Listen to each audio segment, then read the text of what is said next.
Okay, Algebra 2, Unit 7, Quiz 2, Day 10. Talking about geometric sequences now.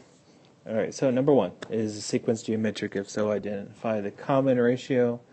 The common ratio means ratio between any two consecutive numbers, and they should be equal to make it a geometric sequence. So is it even a geometric sequence? The ratio here is -2 because 2 times -2 is -4. Well, what's the ratio here? You can think of dividing it, 16 divided by -4. You can think of it that way. Or what do you have to multiply to get to the next one, to get to 16? Well, you have to multiply by 4. Okay, so already you see that that's not the same ratio there. So this is not a geometric sequence, and you can move on to the next one. The next one you get 1/3, 2 9ths, 4 27ths. Okay, and we see that if we divide there, or what do we have to multiply here to get to there? We see that it's 2/3. Okay, you multiply by 2/3, and that's the same thing here. If you multiply by 2/3, you get the third number. 2 9ths times 2/3 is 4 27. So, is this a geometric sequence? Yes, and it's times 2/3, or you could say multiply by 2/3, however you want to say it. Okay, so it's a common ratio between each pair, each item in its in the next item. It's a consecutive item. It's going to give you the same ratio. Okay, number 3. Write the explicit formula for the sequence and find the fifth term in the sequence. Okay, so if our first term is 3, our ratio is -3, we can write a formula, and the formula is an equals the first term times the ratio to the n minus 1.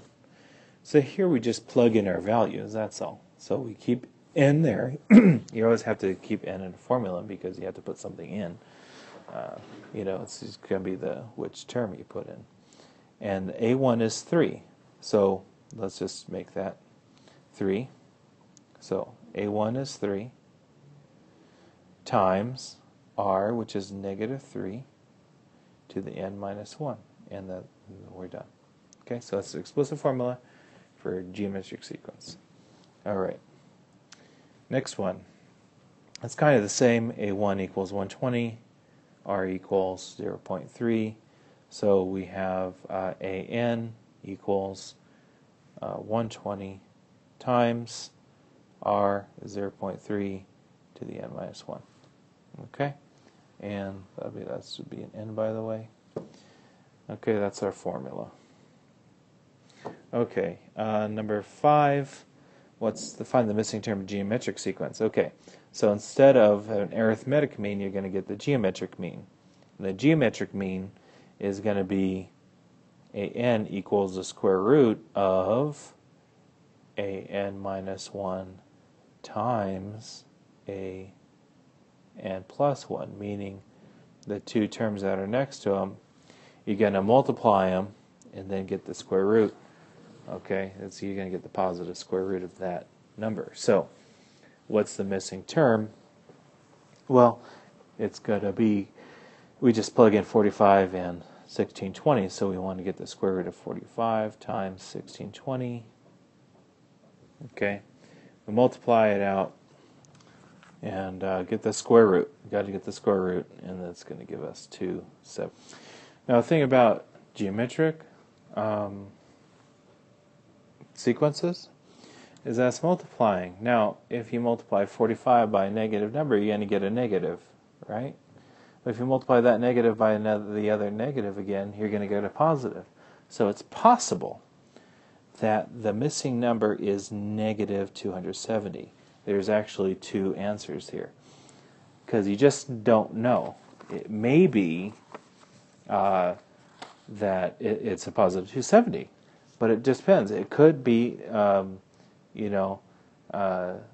multiply, by the positive. It could be multiplied by a negative. So it could be either one.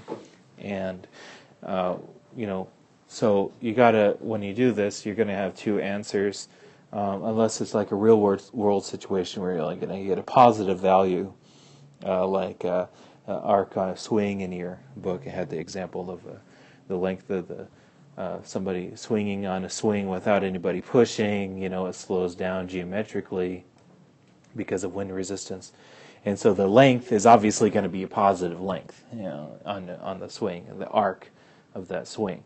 So you know, but when you're just working with the math, you gotta think about the negative as well and include it in your answer, and watch out for that on the test. I might expect something like that to come up. Let's see, what's next? Well, the next one is kind of the same. It wants you to get the same one, find the missing term of the geometric sequence.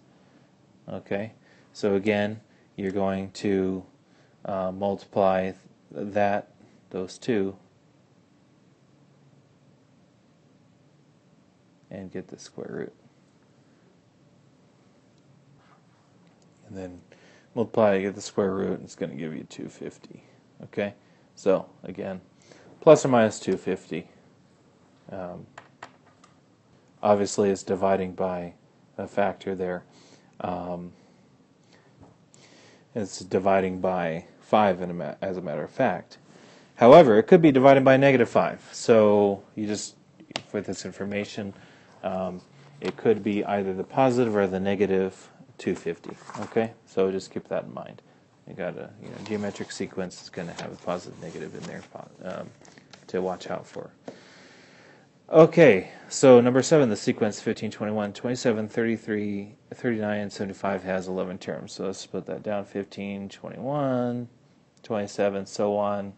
up to 75. Now it has 11 terms in it total. Okay, from 15 to 75, we're going to get 11 numbers in there. Okay, total. Evaluate the related series means that you got to add them all up. Okay, now you can write, it's an arithmetic sequence, right? Plus 6 every time. You can write them all out and add them, or you can make a formula. All right, so a formula for these sums is going to be n over 2 times your first number in the series plus your last number in the series, which is going to be n because you're trying. That's the one you want. And then, so you got to know the last series, and then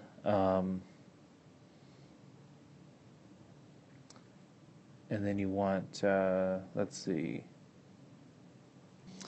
all 11 terms up through 75, right? So it's going to be a total of the 11 terms. So S11 equals 11 over 2 times, what's our first term? 15. What's that last term? 75. Okay, we need that information. It's 75. And then we just evaluate that. 15 plus 75 is 90. So it's 11 over 2 times 90. We can cross cancel here. So we get 11 times 45. Now if you know the shortcut to multiplying a two-digit number by 11, you take the first digit. This is kind of fun to do. You're multiplying by 45. So take the first number. It's a 4. Add the two numbers. What's 4 plus 5? 9. And then you put the last number. So 11 times 45 is 495. If you've never seen that trick with multiplying a two-digit number by 11, it's pretty slick. You could do that for anything. Like 11 times 34 is going to give you 374. Okay, for example. So actually multiplying by 11s here, I just thought I'd bring it up because it's actually an interesting little trick, and it's kind of fun to do. So the answer there was 495. 45 times 11 is 495. And that is the sum of those 11 terms without having to write them all out and add them all.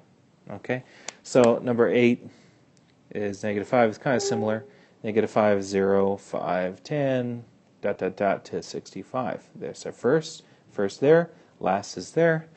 It has 15 terms total, so it wants to evaluate as 15. So what's that? Well, it's 15 terms, right? 15 over 2 times, what's our first one? Is -5. And then we add it to the last one, and then just evaluate. Okay? So what we end up with is 15 over 2 times -5 plus 65 is 60. Okay? And cross cancel. You kind of do any tricks that you know, that'll work. 15 times 30, well, that's pretty simple. 15 times 3 is 45, and just add the 0 on there, and 450 will give you the total amount without having to write them all out and add them one at a time. So it's pretty slick. Okay, next one, we have use summation notation to write the series 49 plus 54 plus 59, and so on and so forth for 14 terms. Okay, so a summation is a Greek letter. This is called sigma, by the way. Okay, that's going to give you a sum of a certain series, and you're going to have, a specific number of terms here. So you're going to start with n equals 1, because it wants it wants 14 terms. So you can do 1 up to 14. Now with the summation, we need the common difference. We need the first term. So do we have that? Well, we have the first term is 49. Our common difference is going to be 5. It's plus 5, right? So we got to write the explicit formula. We got the explicit formula first. The explicit formula, remember, is a1 plus n minus 1 times d. Okay?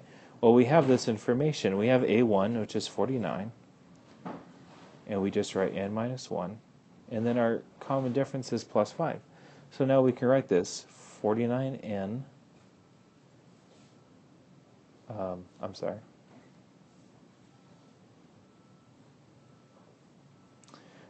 it's 5n minus 5 plus 49. Okay, again, we're going to always be able to combine those together. So it's 5n plus 44 is our explicit formula for this series. So that's what we're going to put in here, 5n plus 44. And we're done. Okay? Just once. Oops, I'm sorry. That actually includes that top number 2. Alright, so there it is. Okay, that's a 5 times n plus 44. It starts as a lower limit, and the upper limit is 14. Okay, because we want 14 terms. Okay. Now we're going to move on to the next one. Is number 10 for the series. We have a summation, right? N is 1 to 8. Okay, for n, find the number of terms in the series. Okay, so we're going to get, we got this one is our lower limit, and then this one is our upper limit. So let's just see what happens. We got 1, then 2, 3, 4, 5, 6, 7, 8. And then we just count them. How many is that? That's 8. So that's our answer. When you have one like that on the bottom, you just basically are going to use that upper limit as the number of terms. So we're going to have 8 terms total in this sequence. Okay. For number 11, for the series, summation n is 1 to 8 of n plus 4. Okay. Find the first and last term. Okay, there's going to be 5 terms in this series. Our first term, you're just going to plug in 1 into n. So our first term is 5. And then for the last one, we just plug in 8. Okay, to get our I'm sorry, 5. I'm writing 8 4.